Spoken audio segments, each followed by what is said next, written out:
अस्सलाम वालेकुम students, welcome to my YouTube channel Raza Asad. आज हम जो है 9th क्लास की बायोलॉजी का चैप्टर नंबर 2 डिस्कस कर रहे हैं, जिसमें है कि biology solving the biological problems. उसमें से हम पढ़ेंगे टॉपिक जो है वो है हमारा बायोलॉजिकल मेथड। बायोलॉजिकल मेथड किसको कहते हैं, बायोलॉजिकल मेथड है क्या? Biological method this actually is the series of steps followed by the biologist और scientist to solve the biological problem. यानी ये क्या होता है, बायोलॉजिकल मेथड हम किसको बोलते हैं कि ये एक सीरीज ऑफ स्टेप्स होता है। ये एक स्टेप्स होते हैं जो फॉलोड किए जाते हैं बायोलॉजिस्ट की जानिब से।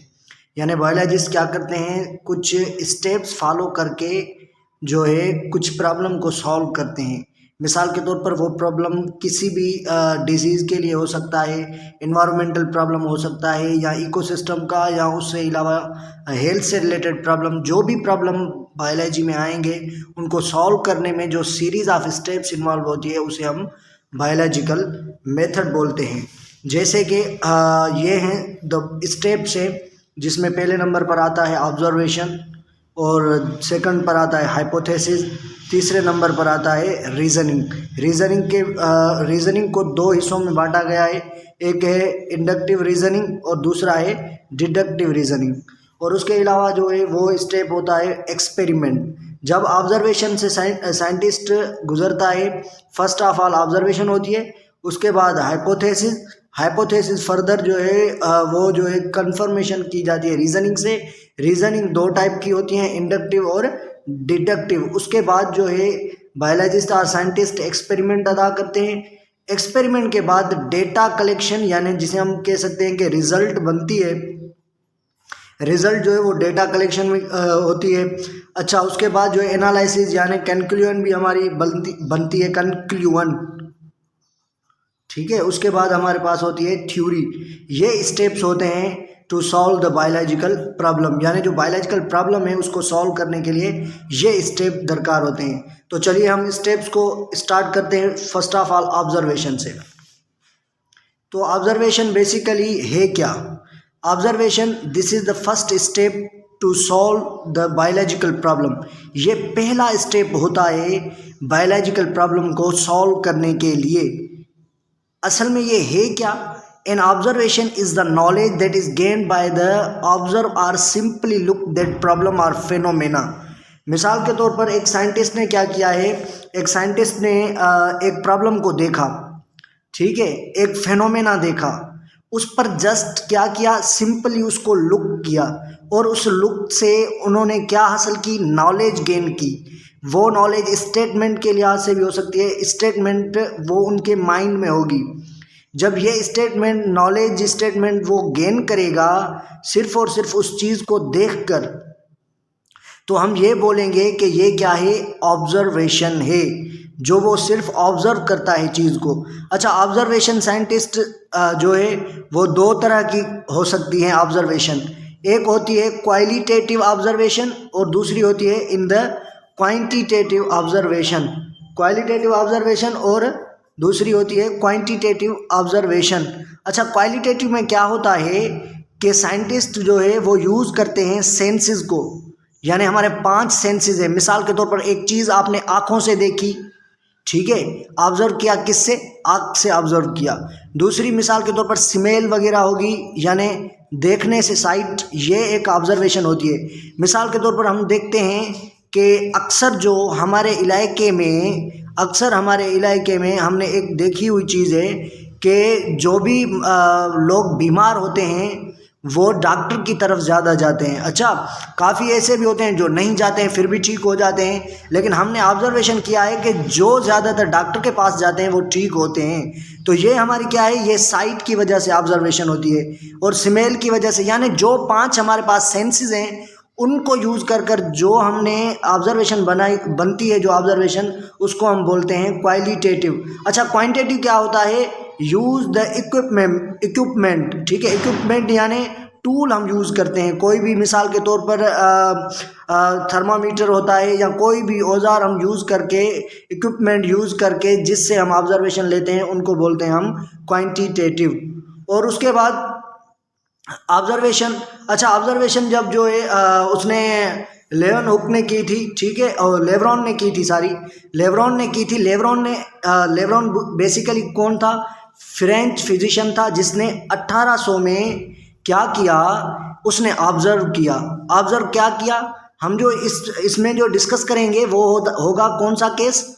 मलेरिया का केस होगा, मलेरिया का केस। अच्छा, इसने क्या किया? मलेरिया के केस को ऑब्जर्व किया। पहले ये यकीन रखा जाता था कि मलेरिया जो है वो काज होता है बेड एयर की वजह से।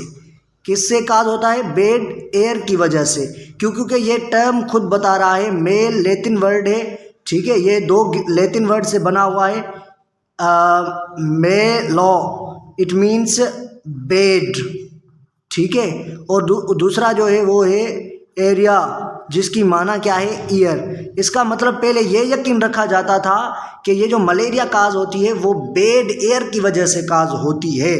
लेकिन लेब्रॉन ने क्या किया? फ्रेंच फिजिशियन था, उसने 1800 में ये एक ऑब्जर्वेशन स्टार्ट की, जब इसने एक पेशेंट को जो है, एक पेशेंट का जो है ब्लड चेक कर रहा था, ब्लड सैंपल चेक कर रहा था एक पेशेंट का।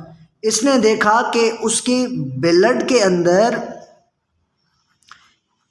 टिनी ऑब्जेक्ट्स, यानी टिनी क्रिएचर्स कह सकते हैं, ऑब्जेक्ट्स कह सकते हैं, जो ऑब्जेक्ट्स मौजूद हैं। इसने देखा कि ये टिनी पार्टिकल्स या ऑब्जेक्ट्स, या हम इसे बोलते हैं कि ये एक प्लाज्मोडियम उसमें देखा गया। अच्छा, ये टिनी पार्टिकल और ऑब्जेक्ट को इसने क्या नाम दिया? इसको नाम दिया कि इसने प्लाज्मोडियम, ठीक है। अच्छा, इसने देखा प्लाज्मोडियम उसमें मौजूद था।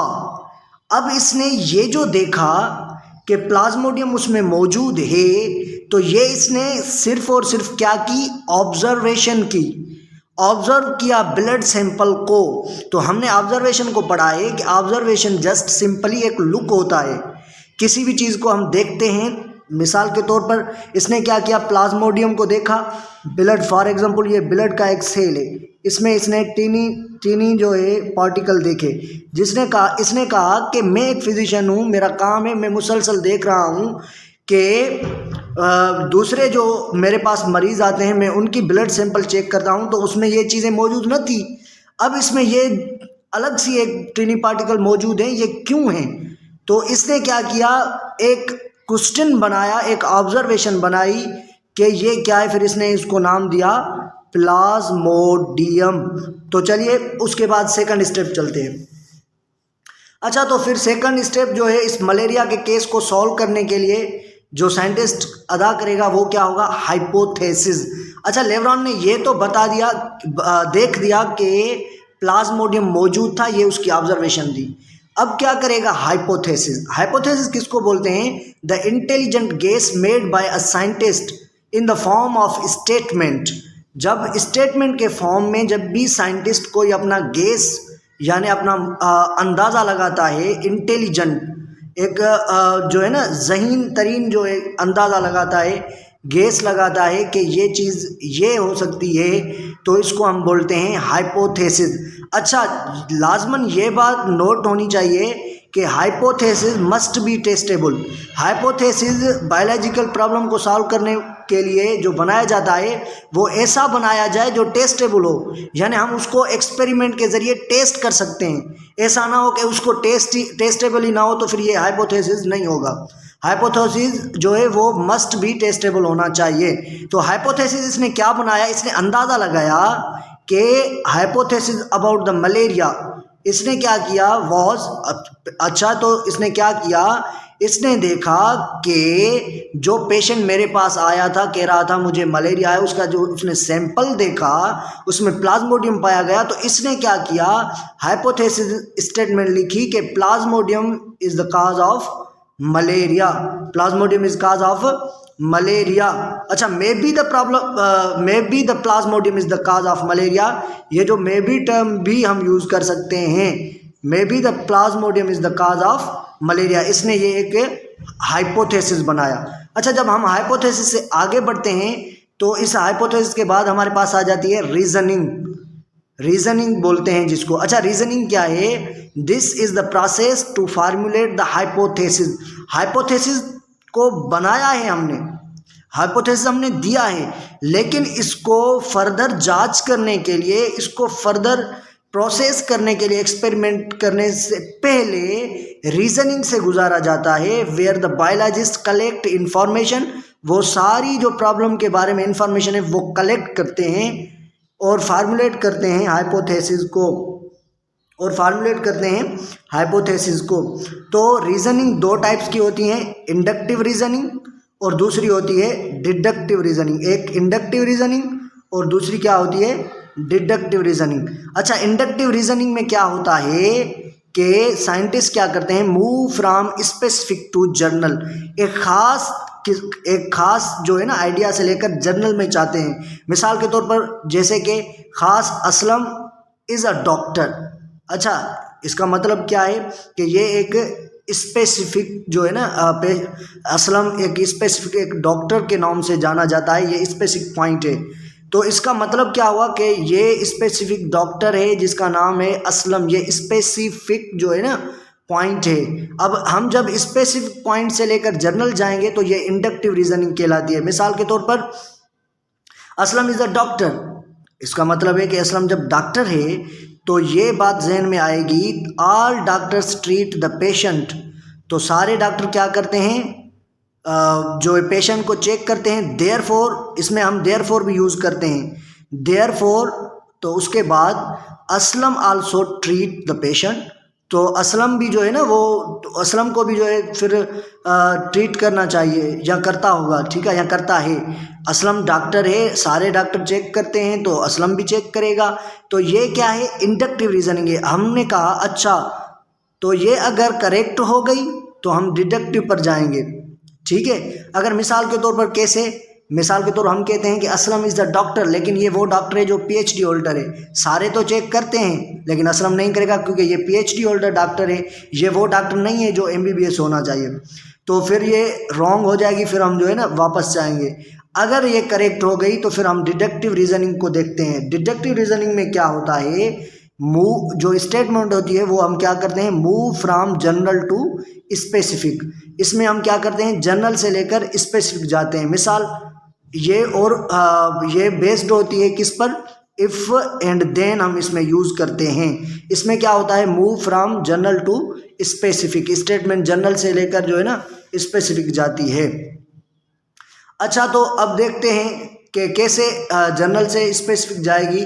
वो ऐसे जाएगी, कैसे कि if Plasmodium is cause of malaria, अगर प्लाज्मोडियम ही मलेरिया का सबब है, देन तो फिर all the malarial patients have the plasmodium in their blood. अच्छा, हमने क्या किया है, अभी हम जनरल से जा रहे हैं कहाँ पर, एक ख़ास स्पेसिफिक पॉइंट पर। अगर प्लाज्मोडियम सबब है मलेरिया का तो फिर सारे पेशेंट, अच्छा सारे पेशेंट क्या हो गए, सारे के सारे पेशेंट जो ये हो गए ये जनरल हो गए। अगर वो पेशेंट था जो प्लाज्मोडियम जिसमें मौजूद था एक, अगर if the plasmodium is the cause of malaria then all the patients have the plasmodium in their blood. तो उसने देखा कि अगर उसमें है प्लाज्मोडियम है ही सबब है उसका, तो फिर के सारे पेशेंट में उनके ब्लड जो ब्लड है उनमें प्लाज्मोडियम होना चाहिए। ये थी डिडक्टिव रीजनिंग जो मूव कर रही है किससे, जो मूव कर रही है किसे, जनरल से टू द स्पेसिफिक। अच्छा, अब हम चलते हैं। Now the hypothesis made Plasmodium is cause of malaria. अच्छा, ये हाइपोथेसिस बाद में ये हो गया कि अब हमने डिडक्टिव कर लिया, इंडक्टिव और डिडक्टिव दोनों कर लिए। हम फिर चलते हैं किसके, एक और स्टेप की जानिब जिसे हम एक्सपेरिमेंट बोलते हैं, ठीक है। तो अब चलते हैं एक्सपेरिमेंट। एक्सपेरिमेंट क्या होता है, practical performance of a scientist to identify the real cause of problem. Real cause है क्या, अगर रियल काज यही प्लाज्मोडियम है तो हम उसको एक्सपेरिमेंट करके चेक करेंगे। जैसे लेब्रॉन ने क्या किया है, चेक करेंगे। ये सारे स्टेप लेब्रॉन ने भी फॉलो किए हैं। ये सारे स्टेप जो भी साइंटिस्ट इसमें रिसर्च करता है, प्रॉब्लम को सॉल्व करता है, यही स्टेप्स उनको फॉलो करने होते हैं।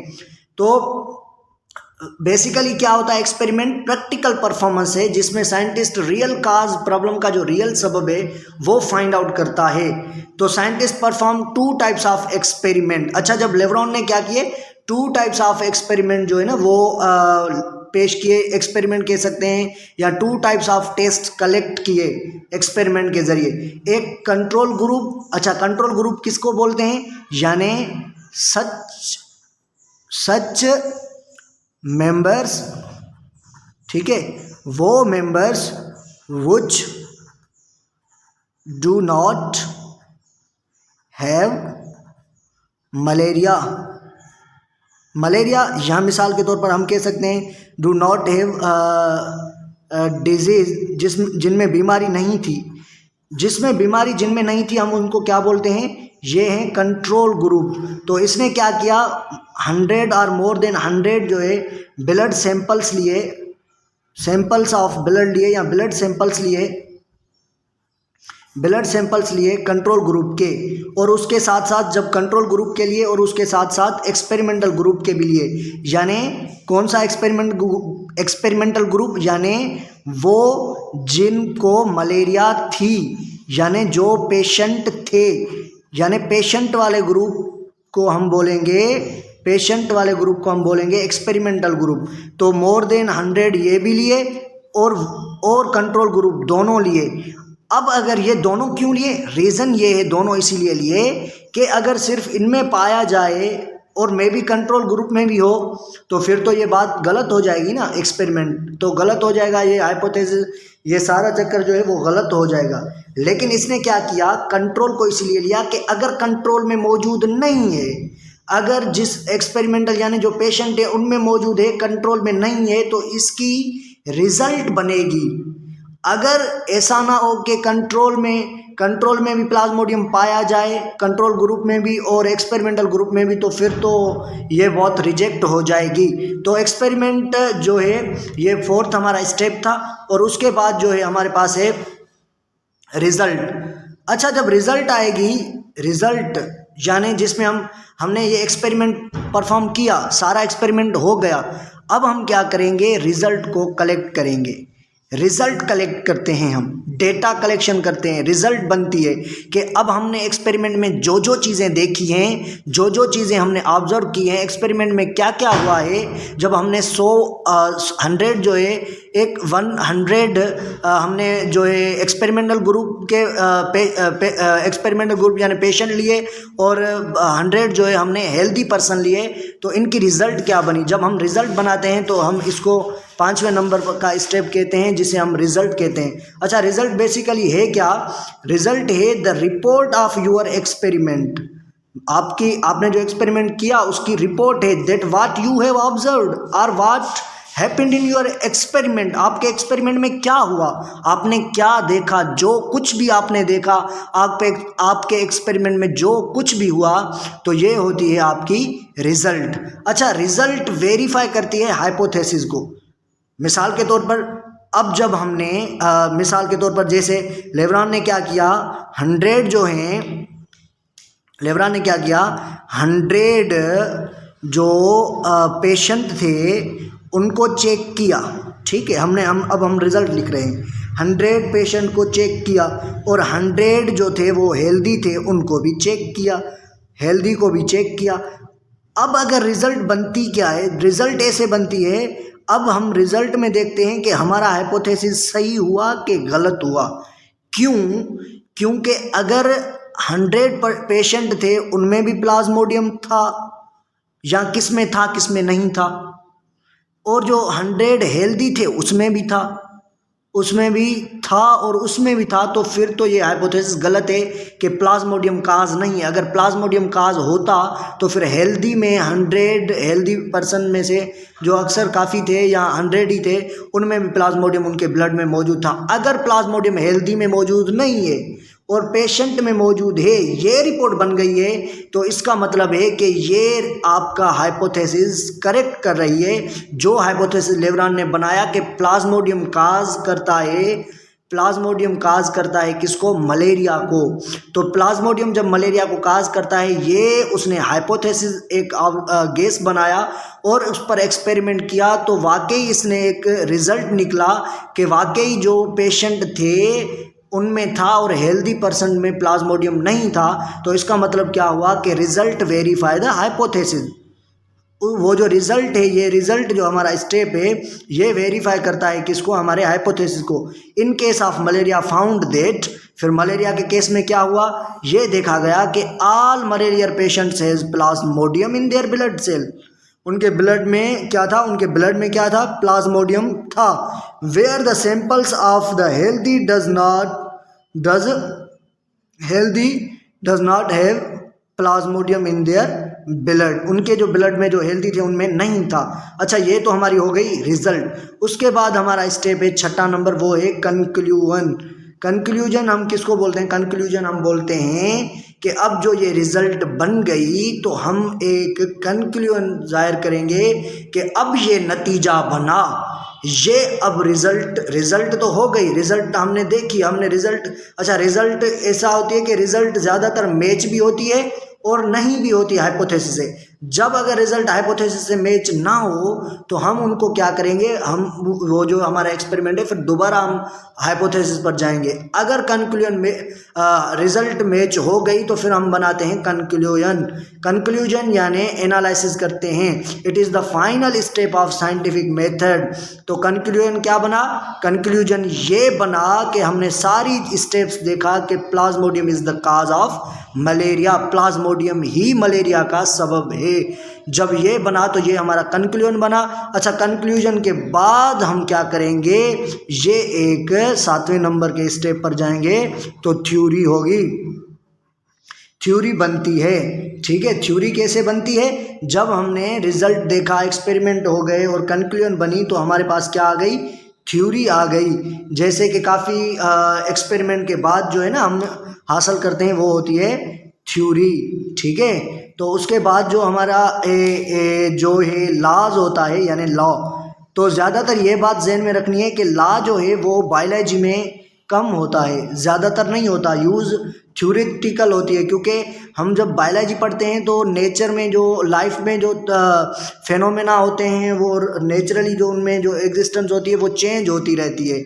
वो चेंजिंग होने की वजह से हम उनको लॉ जो है ना कम जो है कहलाते हैं, लेकिन थ्योरी जो है थ्योरी तक चलते हैं। तो ये था आज का हमारा टॉपिक जिसमें हमने डिस्कस किया है all about the biological method. उसमें जो भी स्टेप्स थे हमने जो है वो देखा, हमने ऑब्जर्व किया कि प्लाज्मोडियम कैसे जो है सबब बनता है और लेवरॉन की क्या जो है ऑब्जर्वेशन थी, ये हमने देखा। कि सिंपली हम जो है एक बार लास्ट में जो है इसको देख लेते हैं, समराइज करते हैं कि बायोलॉजिकल मेथड सीरीज़ होती है और उसके स्टेप्स होते हैं जिसको हमने तरतीबवार डिस्कस किया। ऑब्जर्वेशन के बाद ऑब्जर्वेशन 2 किस्म की, क्वालिटेटिव और क्वांटिटेटिव देखी, और उसके बाद जो है हमने हाइपोथेसिस देखा, हाइपोथेसिस अबाउट द प्लाज्मोडियम हमने देखा, और उसके बाद जो है हमने रीजनिंग के बाद जो है हमने क्या किया, जो रिज़ल्ट देखी, और रिज़ल्ट के बाद जो है कंक्लूजन आई, और कंक्लूजन के बाद थ्योरी, और थ्योरी के बाद लॉ होता है। तो ये था आज का हमारा टॉपिक जिसमें हमने ये चीज़ें डिस्कस की। उम्मीद है कि ये लेक्चर आपको समझ में आया होगा।